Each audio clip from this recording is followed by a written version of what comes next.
Sikkim border पर चीन ने चली कौन सी नई चाल? भारतीय सैनिकों से भिड़ंत में चीन के कितने सैनिक पिटे और चीनी सैनिकों को जवाब देने में कितने भारतीय सैनिकों को चोट आई?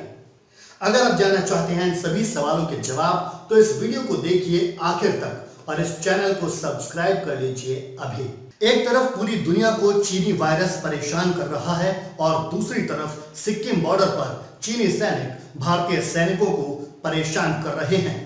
इंटरनेशनल मीडिया में एक खबर सुर्खियों में है कि सिक्किम बॉर्डर पर भारतीय सैनिकों और चीनी सैनिकों के बीच जबरदस्त भिड़ंत हुई है। रशिया टुडे, बीबीसी और द न्यूयॉर्क टाइम्स की खबर के मुताबिक भारतीय और चीनी सैनिकों की यह भिड़ंत बहुत जबरदस्त तरीके से हुई है और इसमें कई सैनिकों को चोट आई है। इंडियन आर्मी की ओर से भी इस खबर को कंफर्म किया गया है और कहा जा रहा है कि इस पूरे फेस ऑफ में 150 से ज्यादा सैनिक शामिल रहे हैं।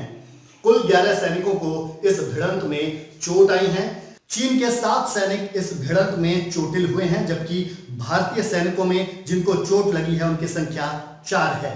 दरअसल इस वक्त चीन पूरी दुनिया में कोरोना की वजह से लगातार जबरदस्त प्रेशर में है और इस तरह की घटनाओं को अंजाम देकर वो दुनिया का एक तो ध्यान बांटना चाहता है और दूसरी तरफ अपनी स्थिति को मजबूती से दुनिया के सामने रखना भी चाहता है। यह ध्यान देने वाली बात यह है कि जो क्वाड कंट्रीज हैं यानी कि अमेरिका, ऑस्ट्रेलिया, जापान और इंडिया, इन चारों में से सिर्फ 2 देशों ने चीन की आलोचना कोरोना को लेकर जबरदस्त तरीके से की है।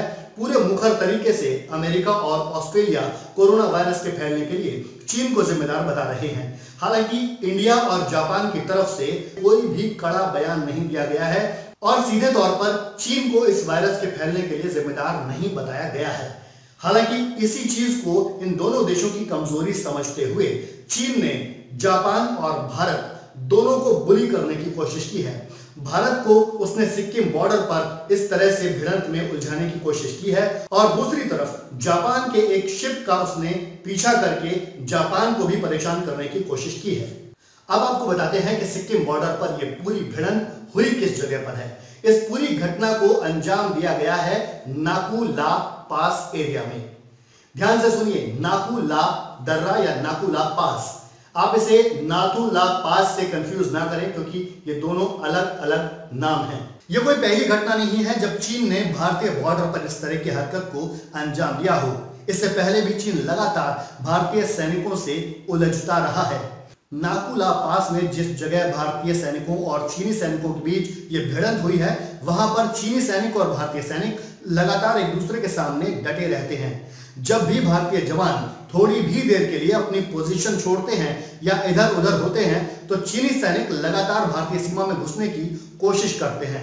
ताजा मामले में भी यही हुआ है। जब चीनी सैनिकों ने भारतीय सीमा में घुसने की कोशिश की तो भारतीय जवानों ने उन्हें रोका और उन्हें वापस खदेड़ दिया। हालांकि इसी खदेड़ने के दौरान दोनों ओर के सैनिकों में झड़प हो गई और दोनों ओर के कुल मिलाकर 150 सैनिक इस पूरी भिड़ंत में इन्वॉल्व रहे।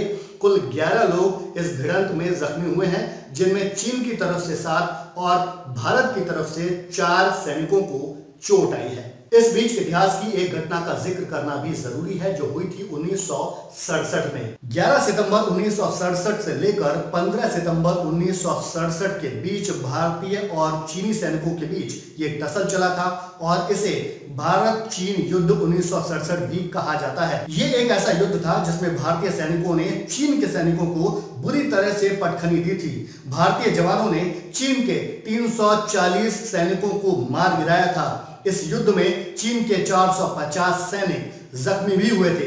हालांकि इस युद्ध में 88 भारतीय जवान भी शहीद हो गए थे और 163 सैनिक घायल हुए थे। यह वो युद्ध है जिसको इतिहास में इतनी जगह नहीं मिली, इतनी चर्चा नहीं मिली, लेकिन ये वो युद्ध है जिसमें भारत ने चीन को बुरी तरह से पटक के रख दिया था।